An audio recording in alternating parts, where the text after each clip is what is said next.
Yang kedua, di sini kita akan melakukan pengujian terhadap tabel 9.1 dengan metode multinomial logit. Di sini kita sudah masuk ke menu stata, dan di sini kita juga telah memasukkan data tabel 9.1. Setelah itu kita akan estimasi dengan mengklik menu statistik. Kita pilih kata regional outcome, kita pilih yang multinomial logistic regression. Di sini akan muncul ada beberapa kolom yang harus kita isi. Yang pertama ada dependent variable, yaitu variabel y-nya. Di sini kita pilih Paseo Passage choice. Kemudian di sini untuk variabel x-nya kita isi semua di sini kecuali variabel y tadi.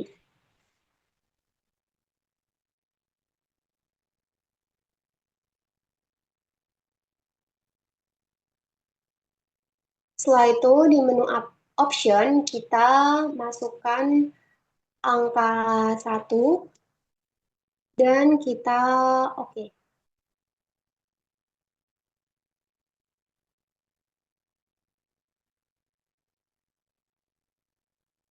Ini untuk hasil dari pengujian dengan metode multinomial logistic regression. Untuk interpretasinya akan dijelaskan oleh rekan saya. Untuk interpretasi pada data 9.1 yaitu regresi multinomial logit, di sini terdapat variabel X1 yaitu konstan, X2 yaitu variabel dummy, 1 jika lulus sekolah Katolik, 0 jika tidak. Kemudian X3-nya yaitu adalah nilai rata-rata matematika, bahasa Inggris, dan ilmu pengetahuan sosial dengan skala penilaian 13 poin dengan 1 untuk nilai tertinggi dan 13 untuk nilai terendah. X4-nya adalah pendapatan kotor keluarga pada tahun 1991 dalam ribuan dolar.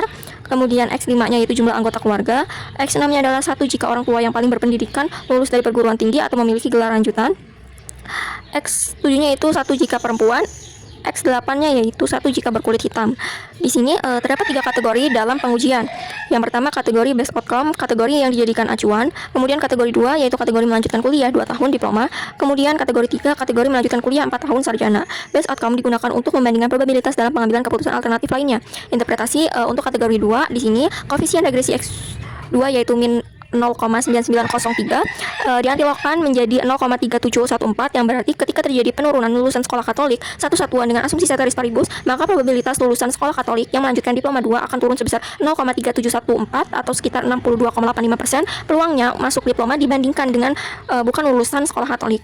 Kemudian koefisien regresi X3 yaitu min 0,2995 diantilogkan menjadi 0,7411 yang berarti ketika terjadi kenaikan 1 poin nilai, artinya nilai lebih jelek dengan asumsi ceteris paribus, maka probabilitas yang melanjutkan diploma 2 akan turun sebesar 0,7411 atau sebesar 25,88% dibandingkan tidak sekolah dibandingkan dengan yang bukan lulusan sekolah Katolik. Kemudian koefisien regresi X4 yaitu 0,0098 diantilogkan menjadi 1,0098 yang berarti ketika terjadi kenaikan $1.000 pendapatan keluarga dengan asumsi ceteris paribus, maka probabilitas yang melanjutkan diploma 2 akan naik sebesar 1,0098 atau 0,98%. Kemudian untuk koefisien regresi X5-nya yaitu minus 0,0971 di sini diantilogkan menjadi 0,3784 yang berarti ketika terjadi penurunan jumlah anggota keluarga satu orang dengan asumsi ceteris paribus, maka probabilitas yang melanjutkan diploma 2 akan turun sebesar 0,3748 atau sebesar 62,14%. Kemudian untuk koefisien regresi X6 yaitu 0,5265 diantilogkan menjadi 1,6930 yang berarti ketika terjadi kenaikan orang tua yang memiliki gelar dengan asumsi ceteris paribus, maka probabilitas yang melanjutkan diploma 2 akan naik sebesar 1,6930 atau 69,30%. Koefisien regresi X7 yaitu 0,1415 setelah diantilogkan menjadi 1,1520 yang berarti ketika terjadi kenaikan jumlah seseorang perempuan dengan asumsi ceteris paribus, maka probabilitas yang melanjutkan diploma 2 akan naik sebesar 1,1520 atau sekitar 15,20% dibandingkan laki-laki. Kemudian, koefisien regresi X8 0,5560 setelah diantilogkan menjadi 1,7437 yang berarti ketika terjadi kenaikan jumlah seorang berkulit hitam dengan asumsi ceteris paribus, maka probabilitas yang melanjutkan diploma 2 akan naik sebesar 1,7437 atau sekitar 74,37% dibandingkan yang berkulit putih. Kemudian untuk interpretasi kategori 3 yaitu koefisien regresi X2 sebesar 14,1149 setelah diantilokkan menjadi 1,349. Berarti ketika terjadi kenaikan lulusan sekolah Katolik satu satuan dengan asumsi ceteris paribus, maka probabilitas lulusan sekolah Katolik yang melanjutkan sarjana akan naik sebesar 1,349. Peluangnya masuk sarjana dibandingkan yang bukan lulusan sekolah Katolik.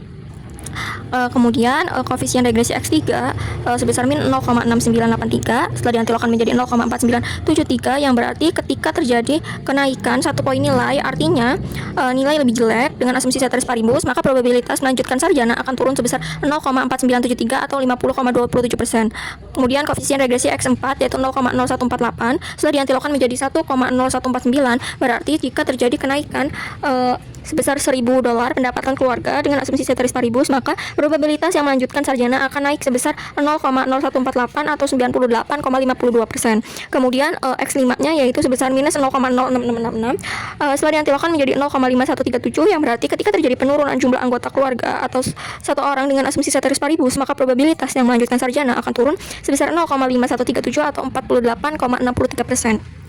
Untuk koefisien regresi X6 sebesar 1,0243 setelah diantilokkan menjadi 2,7852, yang berarti ketika terjadi kenaikan orang tua yang memiliki gelar dengan asumsi ceteris paribus, maka probabilitas yang melanjutkan sarjana akan naik sebesar 2,785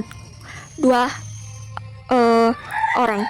Kemudian untuk koefisien regresi X7-nya yaitu minus 0,0575 setelah diantilokkan menjadi 0,9440, yang berarti ketika terjadi penurunan jumlah seorang perempuan dengan asumsi ceteris paribus, maka probabilitas yang melanjutkan sarjana akan turun sebesar 0,9440 atau sekitar 5,6% dibandingkan laki-laki.